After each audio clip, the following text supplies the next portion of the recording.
bagbagaray kwan. Magandang umaga po mga kaubayan. Ako po nandito sa Dampay sa Lasa, Palawig, Sambales mga kaubayan. At muli akong bumalik dito sa lugar ng ating mga kaubayan ng ni Layla Barukan. Itong magkakapatid na ito mga kaubayan.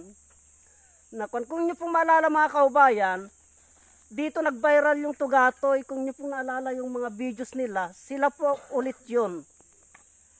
Ngayon nandito ako mga kaubayan dahil gusto ko pong ipakilala ang isang uri ng halamang gamot na ito po ay napakabisa. At yan po ang ginagamit nilang panggamot sa kanilang mga karamdaman.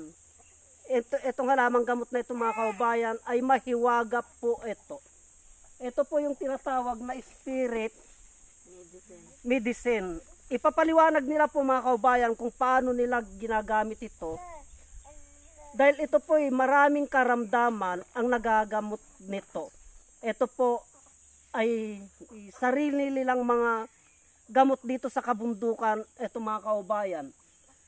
Kaya ipaliwanag ng ating kaubayan na si Layla at ang kanyang kapatid na si Nining kung paano po gamitin ito. Ipaliwanag mo nga. Sabagis. Itong spirit medicine po ay linalaga po ito. Pwede rin pong kuskusin.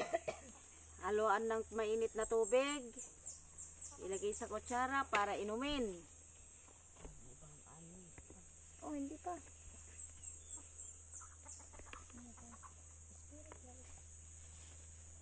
At ito po ay pwede ring panggamot sa may rigla.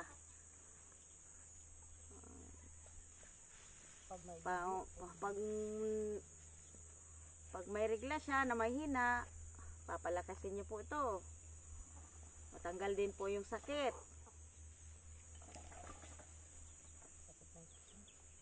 Sakit ng tiyan. At pwede rin po ninyong hati-hatiin po at ibabad sa gin. Yun, pwede nyo pong inumin tuwing umaga na bago kayo magkape, yun munang inumin nyo.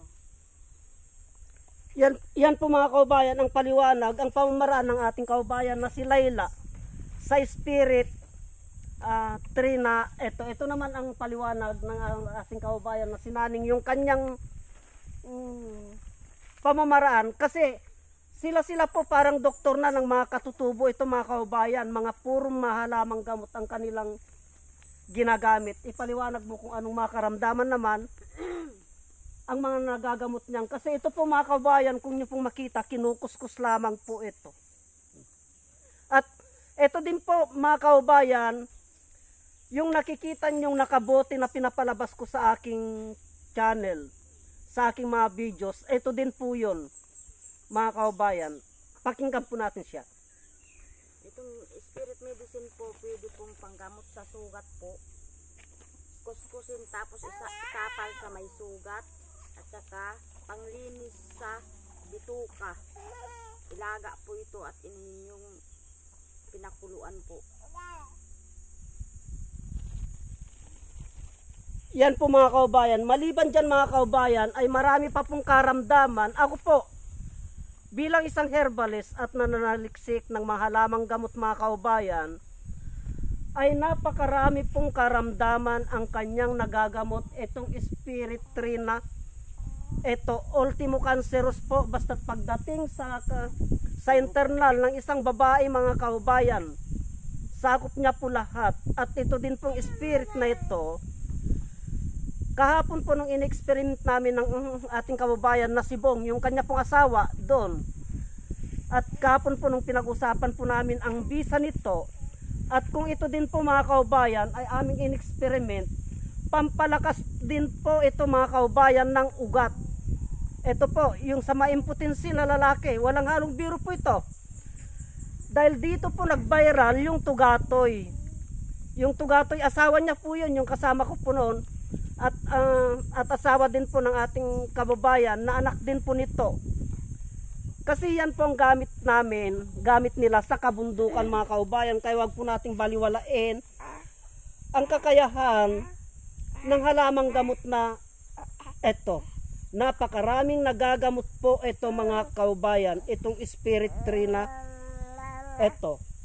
Kasi po, yan po ang produkto, yan po ang halamang gamot ng ating mga kapatid na katutubo mga kaubayan. O may sabihin pa kayo? Lalamunan pag namamaos. Ayan pa mga kaubayan, marami po mga kaubayan. Yung lalamunan pag namamaos, marami po. Kaya lang itong ating mga kapatid na mga katutubo ay hindi po sila sanay sa camera.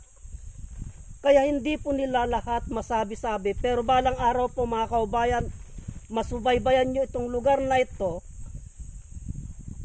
ay maiba po ang lugar, itong lugar na ito. Napakahirap po ang kalagayan nila dito mga kaubayan. Kaya ito po ay lagi ko pong papasyalan mga kaubayan hanggang sa magkaroon po ng pagbabago dito sa lugar na ito. At subaybayan nyo po mga kaubayan yung aming maipapalabas na videos kasi dito din po nanggagaling yung pandan lalaki. At ito po mga kaubayan, ito po, subaybayan nyo po yung videos niyan. Subaybayan nyo po yung videos nito mga kaubayan. Ito, kung inyo pong nakikita mga kaubayan, itong kaubayan natin na ito, siya din po mismo, hindi ko pa naipapalabas yan, pero yung bayog na yan, ang tabayanan nyo po yung yung ipapalabas namin yung bayog na yan kasi isang uri ng halamang gamot na marami po tayong benepisyong nakukuha dyan sa bayog na yan mga kaubayan.